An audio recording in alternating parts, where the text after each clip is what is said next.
Olá, meus amigos do terceiro ano, dando continuidade aqui ao nosso tema, Independência do Brasil.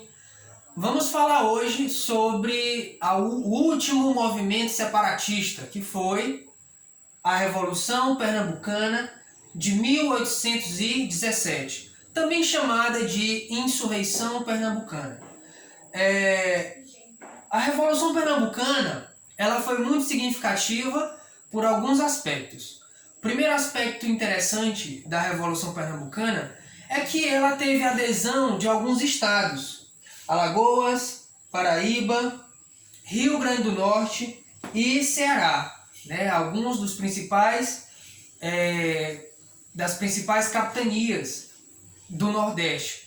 A Bahia era muito apegada às elites portuguesas, preferiu ficar do lado dos portugueses, Mas vamos conhecer mais um pouquinho sobre a Revolução Pernambucana, suas causas, seus participantes, suas influências e o desfecho deste movimento tão significativo, tá certo? Bem, conceito: último movimento separatista.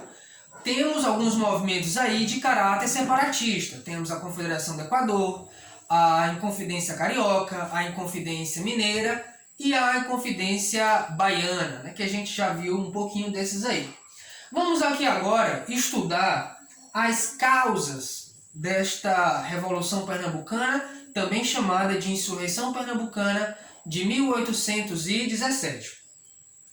Dentre as primeiras causas, temos os privilégios dos portugueses, ou seja, com a chegada da corte em 1808, muitos dos portugueses que aqui chegaram ficaram isentos de impostos, vivendo às custas da coroa portuguesa, ou seja, vivendo como nobres, apenas de regalias, no luxo, festas e usufruindo do bem bom da vida, enquanto os brasileiros pagavam impostos abusivos, pagavam inúmeras cobranças, então ficava uma questão um pouco desigual, injusta, melhor dizendo.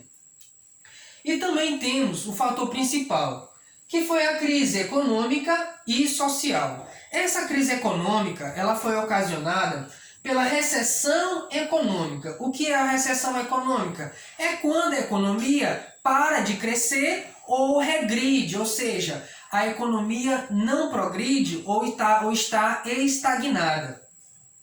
Essa crise econômica ela foi ocasionada pela queda da produção. Qual é o principal produto? O açúcar, certo? O açúcar era o principal produto de exportação. Como houve a queda da produção, ocasionada pela seca de 1816, houve uma diminuição gradativa da quantidade de cana produzida, ocasionando nessa severa crise, tá certo? Outro ponto importante dessas causas aqui é o monopólio português. Os portugueses que viviam em Pernambuco tinham o monopólio da importação e da exportação, ou seja, eles controlavam os produtos que saíam e também controlavam os produtos que entravam. Um bom exemplo deste monopólio aqui era a venda de escravos. Eles compravam os escravos por um preço e vendiam aqui no Brasil por um preço 4 vezes, 5 vezes maior, o que gerava o endividamento dos proprietários de terras de Pernambuco. Ou seja, o escravo era a mão de obra principal no engenho, e isso era fator determinante para a sua compra. A compra de escravos gerava o endividamento, mas não só a compra de escravos, tem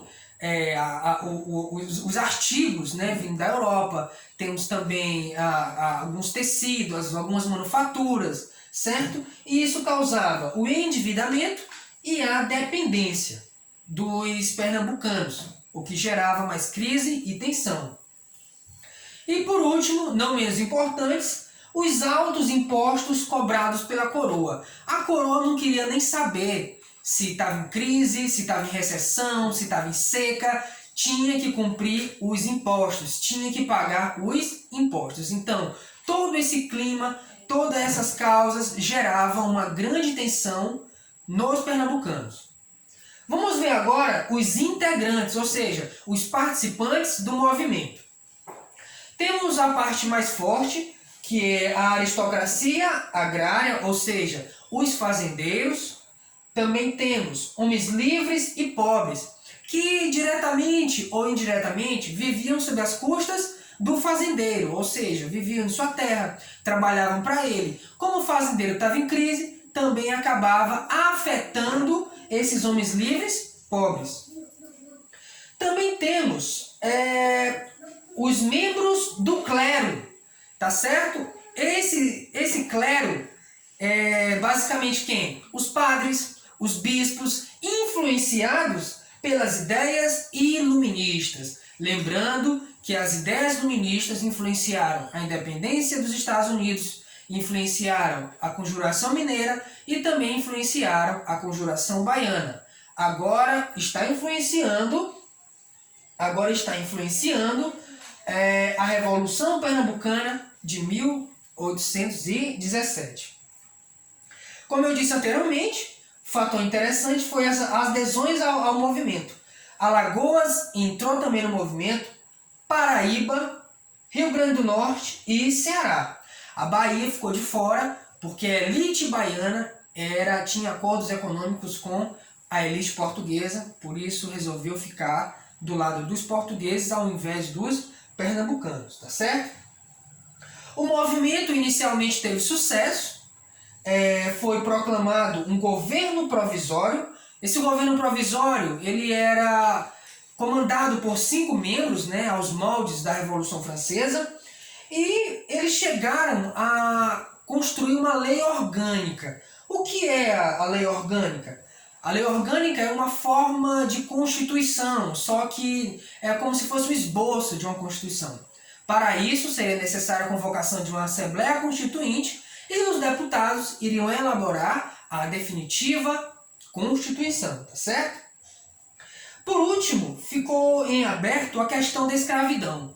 Como os integrantes mais fortes eram os fazendeiros, eles divergiam entre a questão da escravidão, ou seja, uns queriam a abolição da escravidão, outros não queriam a abolição da escravidão. Lembrando que essa abolição da escravidão não é uma abolição repentina, brusca. É uma abolição gradativa e gradual pela substituição da mão de obra livre, para não gerar prejuízo e também não parar a produção de açúcar. O movimento conseguiu durar alguns meses, mas com a ajuda da capitania da Bahia e de outras capitanias, o governo português conseguiu reprimir e punir os líderes, da Revolução Pernambucana. Naquele mesmo contexto, os ricos foram absolvidos e os pobres foram enforcados em praça pública. É isso aí, pessoal. Na próxima aula, iremos falar do passo final da independência e partir para o primeiro reinado. É isso aí.